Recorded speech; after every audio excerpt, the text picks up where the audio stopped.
Hey guys, welcome back to my channel stars hub. ఈ video వచ్చేసి మనం ఆలు పరోటాస్ అయితే చేసుకుంటున్నాము. ఈజీ ప్రాసెస్లో చెప్తాను, ఫాలో అయిపోండి. ఫస్ట్ అయితే మనం ఆలూస్ని ఉడకబెట్టుకొని స్మాష్ చేసుకొని పెట్టుకోవాలి. ఆ తర్వాత స్టవ్ ఆన్ చేసుకొని ప్యాన్ పెట్టుకొని ఆయిల్ వేసుకోవాలి. ఒక 2 స్పూన్స్ ఆయిల్ వేసుకొని అది హీట్ అయిన తర్వాత ఆనియన్ ఇంకా పచ్చిమిర్చి వేసుకొని బాగా ఫ్రై చేసుకోవాలి. అవి గోల్డెన్ బ్రౌన్ వచ్చిన తర్వాత కొద్దిగా మనం అల్లం వెల్లుల్లి పేస్ట్, కొద్దిగా పసుపు వేసుకొని బాగా ఫ్రై చేసుకోవాలి.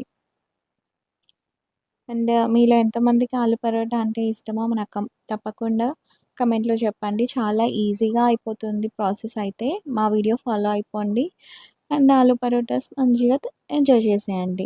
ఇక్కడ వచ్చేసి కరివేపాకు ఇంకా పుదీనా యాడ్ చేస్తున్నాను. పుదీనా అనేది కంప్లీట్లీ ఆప్షనల్. నాకు ఫ్లేవర్ ఇష్టం కాబట్టి నేను వేసుకున్నాను. మీకు వద్దంటే స్కిప్ చేసేయండి. అండ్ ఒక స్పూన్ కారం, 1 spoon salt, 1 spoon garam masala వేసుకున్నాను నేనైతే. ఇక్కడ మీకు కావాల్సిన మసాలాస్ అన్నీ కూడా మీరు యాడ్ చేసుకోవచ్చు. మాకు మాత్రం మేము అలానే తింటాం కాబట్టి నేను అంతే యాడ్ చేశాను. ఇంకా స్మాష్ చేసుకున్న పొటాటో వేసుకొని ఇప్పుడైతే మనము మొత్తము కలుపుకోవాలి. బాగా మిక్స్ చేసుకోవాలి. ఆ కారం అదంతా మనకి ఆలుకు పట్టే విధంగా మనమైతే మిక్స్ చేసుకొని తర్వాత మనకెప్పుడైతే ఆలు అనేది ప్యాన్ నుంచి విడిపోతుందో అప్పుడు మనం ఆఫ్ చేసుకోవాలి. ఆ తర్వాత మిక్సింగ్ బౌల్ తీసుకొని 2 కప్స్ గోధుమ పిండితోనే చేస్తున్నాను నేనైతే. మైదా అయితే ఏం వాడట్లేదు. గోధుమ పిండి పరోటాస్ చాలా బాగుంటాయి. మీరు కూడా ఒకసారి ట్రై చేసి చూడండి.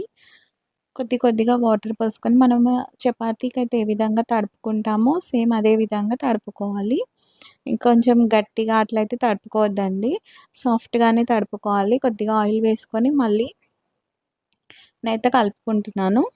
అండ్ ఇది వచ్చేసి మనం ఒక 15-20 మినిట్స్ దీనికి రెస్ట్ ఇచ్చేసేయాలి. 15-20 మినిట్స్ దీనికి రెస్ట్ ఇస్తే ఏంటంటే మా పిండి అనేది సాఫ్ట్‌గా అయ్యి పరోటాస్ అయితే చాలా బాగా వస్తాయి. ఆ మీన్‌వైల్ మధ్యలో మీరు ఈ పొటాటో ఏదైతే ఉందో దాన్ని బాల్స్ చేసుకొని పెట్టుకోవచ్చు మనం. మనం ఎంత సైజ్ చేసుకోవాలని అనుకుంటున్నామో అంత సైజ్ బాల్స్ చేసుకొని సైడ్‌కి పెట్టేసుకోవాలి.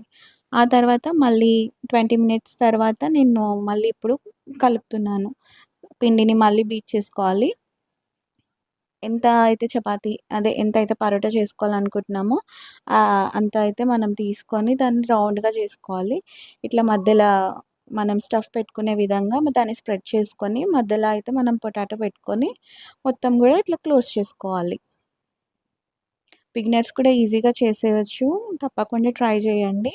ఇలా ఎక్స్ట్రా ఉన్న పిండి మొత్తం తీసేసి కొద్దిగా పొడి పిండి వేసుకుంటూ మనమైతే దీన్ని రోల్ చేసుకోవాలి. మన చేతికి అంటదు.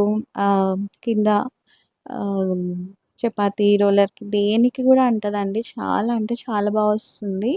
ఇంకా చాలా ఈజీ ఇంతేనా అనిపిస్తుంది. మీరు ఒక్కసారి రిస్క్ అనుకోకుండా ఒకసారి అయితే ఇలా ట్రై చేసి చూడండి. టేస్ట్ కూడా చాలా బాగా వస్తుంది. ఈ విధంగా మనమైతే పూర్తిగా స్ప్రెడ్ అయితే చేసుకోవాలి. చూసారు కదా నేను ఎంత పల్చగానే నేను చేస్తున్నాను. మరీ మందంగా కాకుండా, మరీ పల్చగా కాకుండా మీడియం సైజులో మనమైతే రోల్ చేసుకోవాలి. మరీ పల్చగా చేస్తే దానికి అంటుకుపోతుంది. మన రోలర్‌కి అంటుకుపోతుంది. అందుకే కొంచెం మీడియం సైజులో చేసుకోవాలి. నాకు ప్యాన్ అయితే వేడైపోయింది. మీరు ఘీ కానీ, బటర్ కానీ యూజ్ చేయొచ్చు. నేనైతే ఇక్కడ ఘీ యూజ్ చేస్తున్నాను. నెయ్యితో అయినా బాగానే ఉంటుంది. బటర్‌తో అయినా బాగానే ఉంటుంది. మంచిగా 2 వైపులా కాల్చుకొని మంచిగా సర్వ్ చేసుకొని తినేయడమే. మీకు గనక ఈ వీడియో నచ్చితే తప్పకుండా like, share and subscribe to my channel. మీరు ఒకవేళ ఈ రెసిపీ గనక ట్రై చేసుంటే నాకైతే తప్పకుండా కామెంట్‌లో పెట్టండి. ఇంకా ఆలు పరోటా లవర్స్ ఎవరెవరైతే ఉన్నారో తప్పకుండా నాకు కామెంట్‌లో చెప్పండి. ఇంకా ఏమేం రెసిపీస్ చేయాలనేది కూడా మాకు కామెంట్ చేయండి. ఈ వీడియో గనక నచ్చితే తప్పకుండా ఒక లైక్ చేయండి.